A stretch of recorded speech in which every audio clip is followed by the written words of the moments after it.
Hello everyone, welcome back. Today I want to talk to you guys about some safety procedures that I've developed for training new shooters on handguns. Okay, I've been training people for about 12 years, and I've developed certain ways over the years. There's been a bit of a trial and error. There's the way that I originally learned when I became an instructor. Then over the years I have kind of modified it, and now I've gotten to the point where I'm at. So what happens is a lot of times people will contact me. They'll be, okay, meet me at this range. I just bought a new gun, or I just bought a new gun for my wife, and I want you to train her because she doesn't listen to me. Very common. That's fine. That's normal. So I'll go over there. Now, usually when people buy a gun, they're usually buying a 9mm. It's very popular, so there's a very high chance that that's what they're going to have. So what I do is when I go to the range, I go with my guns, right? So even though they want to be trained on their guns, before I have them shoot their guns, I'm going to have them shoot my guns. And the guns that I bring along this Polymer 80. I bring along these Palmetto PX9s. These are 9mm rifles. Okay, now I have training people first time on AR-15s that shoot 223 is just as fine, right? No problem with that. The only issue is that usually when people are calling me up, they've already bought a 9mm handgun. They have 9mm ammo. So I need to bring along guns for the ammo that they have. So that's why this is a very useful training tool. And I usually go with two of them. I have a standard one here with a 16-inch barrel that I usually put the guys on. And then I got this one over here with a 7.5-inch barrel that I train the women on because it's a little bit less front heavy. A 10-inch barrel would be fine too. In fact, what I found is that the 7.5 was a little too short because sometimes I saw people getting their hand a little too close to the muzzle. So I put on this linear compensator here to make sure nobody gets their hand in front of the muzzle. But I'll have them shoot this gun first. And the reason is because it's an easier gun to shoot. Okay, so first I'll have them shoot these guns, then I'll have them shoot the Polymer 80s. The reason why I use the Polymer 80s is because of the optics. Okay. I started using this method that I'm talking to you guys about a year ago, right? Even though I've been doing this for 12 years. And what I have found is that people learn to shoot faster with these Holosun 507s, with the optics on the guns. They learn to shoot better, faster. And many times like when I meet them at the range, there'll be women there that are just learning to shoot, right? And then they're with their husband or their boyfriend who's been shooting for many years, and by the time I'm done with them, they will actually be shooting better than them because of the optics. Okay, because it's just easier to learn. That's a very common thing I see. Women usually outshoot the men who have been shooting for many years, or the kids. I'll be training kids, and they're gonna outshoot their dads just because they're learning, fresh. They don't have any bad habits, so it's a little easier for me to get them shooting better, and usually the dads pick up a couple of tips. And another benefit to using these Polymer 80s, right? Obviously, I'm a big fan of Polymer 80s, is that people see this gun, they learn to love this gun, and then they want to go home and build their own gun. So it's a good way to expand and to build on the Polymer 80 culture. So anyway, going back to the safety procedures, which is the focus of this video. Before I get them shooting, I'm going to tell them the safety rules. Guns always in the safe direction, fingers off trigger until you're ready to shoot. We treat all guns like they're loaded. So here's the thing, okay? You can lecture people for 8 hours about safety procedures. They're not going to absorb it, okay? Especially when they're at a range where there's other people shooting. They're excited because it's their first time. They're not going to absorb the information that you're giving them until they actually do it. Okay, so you have to really anticipate that when they pick up the gun, they're going to try and point it in an unsafe direction. They're immediately going to put their finger on the trigger. And here's the thing, people are used to handling gun-like things, right? Women pick up the hairdryer, fingers immediately on the trigger. Guys pick up their drill, fingers are immediately on the trigger. So people have been practicing their whole lives to pick up a gun-like thing that has a trigger and immediately put their finger on the trigger. So that's what they're going to do when they pick up this gun. Regardless of the fact that you told them to put their not to put their finger on the trigger, they're going to put their finger on the trigger. So there's certain safety procedures, all right, that I have that I use that I'm going to share with you guys. So, and before we can get to that, first I'll have people get into their stance.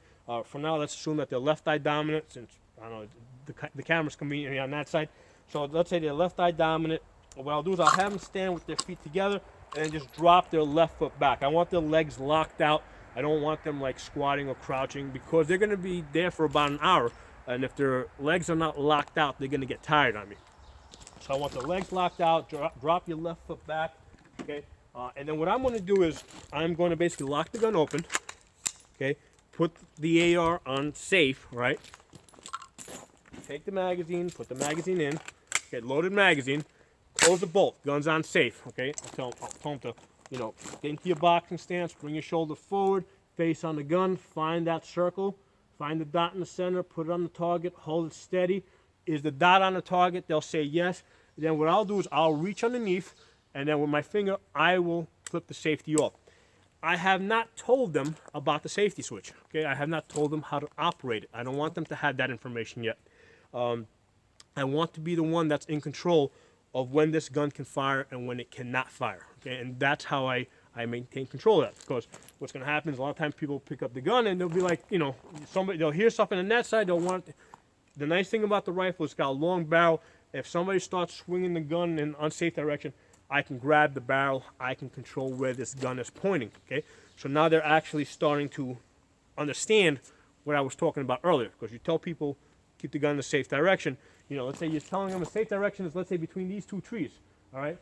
They think that a safe direction can be, there and there. They're not conscious of what about a safe direction is dead forward when you're at a gun range. Okay, and same thing with the finger. You tell them keep your finger off trigger, and they'll go like this, right? And but my finger's off trigger. No, it's got to be up here, straight like that. But usually people would just, even though you tell them don't put your finger on trigger, you're gonna like I watch them. They look at the trigger. And they're like, okay, I'm going to get my finger in the trigger. I'm going to make sure I do it right. I just told them not to do that. But that's exactly what they're going to do, because that's what they've been trained. That's what they've been watching on TV their whole lives. Okay, so get them into the boxing stance. Bring your shoulder forward, face on the gun. Put your dot on target. Is a dot on target? Yes. I'll reach underneath there. All right, and I'll flip the safety switch off. I'll have them fire a couple of shots to get used to the recoil of the gun. Okay. With the rifle, usually at all the way out to 30 yards, they're going ping, ping, ping, ping, ping. Hitting the target's really easy. Once they're done with that, right, then what I'll do is same magazines, because these are 9mm rifles, right? Same magazines that go into this gun, conveniently go into this gun. Okay. Same thing. I will lock the gun open. I'll have them get into that boxing stance, right? All right, straight finger. I'll tell them take your meaty part, plug that hole, push your shoulders all the way forward, right? And then what I'll do is I'll tell them put the yellow dot in the hole. I find that these these sights work really good for people. Bright, these are the Ameriglow sights. Bright sight in the front, blank in the back. It's very intuitive. Basically, you're filling the void with the bright thing over there. With the traditional Glock sights that were dot in the front, square in the back. I used those for something like 11 years, and they used to actually about 10 years. It confused the hell out of people. It took me a lot longer for them to get them to understand how to line up the sights. With the bright front sight over here going into the hole in the back, people get that a lot easier. Once they line that up, what I'll tell them is, you see the circle now. I use the Holosun 507Cs with the 32 MOA circle only. Okay, not the dot. Right, not the dot only, not the circle plus dot, circle only. The reason is because the 32 MOA circle and the front and the dot of the front sight post work together, right? Because they're going to see a dot, they're going to see a circle around it, so the two work together. They're not conflicting against each other. If you got, let's say, dot only, right, on your optic, now people will say that they see two dots. They see a dot on top of a dot, and they're like, okay, which dot am I supposed to be looking at? So that's kind of like counterintuitive. If I give people an optic that has a 32 MOA circle, they're naturally going to want to put the circle around that dot over there, and that works just great. So same deal. What I do with this, since the Glock and Glock-like guns do not have a safety on them, what I will do is I will lock the gun open. and I will leave the gun locked open. I'll take the magazine. And by the way, I use these clear ETS magazines. They're really convenient for me because people can see what they got in it. Because sometimes I'll have, a bunch of people, I'll say, put 6 rounds in your magazine or 10 rounds in your magazine. If I use anything other than clear magazines, I've got 10 people running up to me wanting me to tell them how many rounds they have in their magazine. With the clear ones, they can see it. Only bad thing about these is that the Palmetto PX9s, because that doesn't have a last round bolt hold open. The bolt after the last round rubs against the feed lips and it slowly eats them away. I still get a year out of them, even at the pace that I use these at. So, it's fine. They're good training mags. So I'll put the magazine in. Gun's still locked open. I'll get them into that boxing stand, extend fully, get the yellow dot in the hole. You see your circle? Yes. Put on target. Is it on it? Yes. And then what I will do is I will reach underneath it. All right, and then with my thumb, I will basically activate the slide stop and put the gun into battery, and now they can fire. Okay, I'll basically have them keep the circle on target, fire a couple of shots, and at that point, I've already probably had a discussion with them about how to squeeze the trigger, which completely went over their head. After they fire a couple of shots, and now they're used to the recoil, I can start talking to them a little bit more about their trigger squeeze. Right, then I'll start saying, okay, pick up the slack, find the wall, gently break it, don't move the circle, keep aiming after the gun goes bang, okay? So that's why I really am not a big fan of these long 8-hour classes or 5-hour classes even, because training people has to be more of a hands-on thing.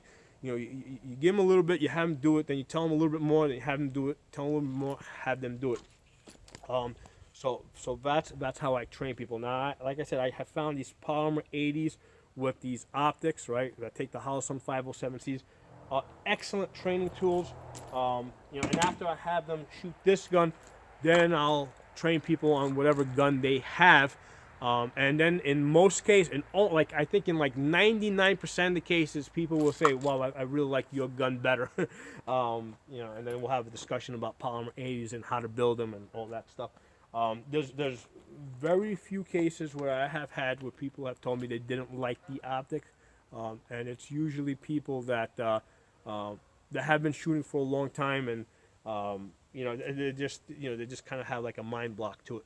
But it's very rare. Usually 99% of the time, people will say that they absolutely love the optics, or they love these Polymer 80 guns. So that's it. That's my safety mechanism. That's my safety protocol.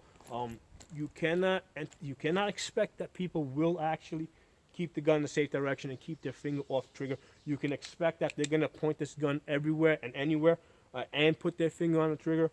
So that's why you gotta basically keep the gun locked open and basically get them on target. And only when you see that the gun's pointed where it's supposed to be, right, and they're listening to you, right, as far as because what they'll do is they'll put the finger on the trigger with the gun locked, take it off, all right, and then I'll stall for a second. And immediately I'll see their finger go back there, because that's what they've been doing their whole life. Every time they pick up a hairdryer, right? So it's like they feel uncomfortable unless their finger's on the trigger, okay? So I first need to get them comfortable holding the gun with the finger off the trigger, aiming at the target, and once I see that they're comfortable with that, then I'll reach around, close it, and I'll say, okay, now pick up the slack, find the wall, gently break it, keep aiming after the gun goes bang. So I hope you guys found this video useful. If you're, one of the things I tell people is the best thing that we can do for gun rights is to take a non-shooter, somebody that's never shot before, bring them to the gun range with you and train them. Have them shoot some 22s. After you shoot 22s, have them shoot, a rifle with a scope on it, right, with a red dot on it. Have them shoot a Polymer 80 with a red dot on it. And basically what we need to do is turn non-shooters into shooters, and basically just keep expanding our rights. Actually keep expanding our ranks, because that's really the best way to protect our gun rights. So if you're not a member of the channel, please subscribe. I'll talk to you guys soon.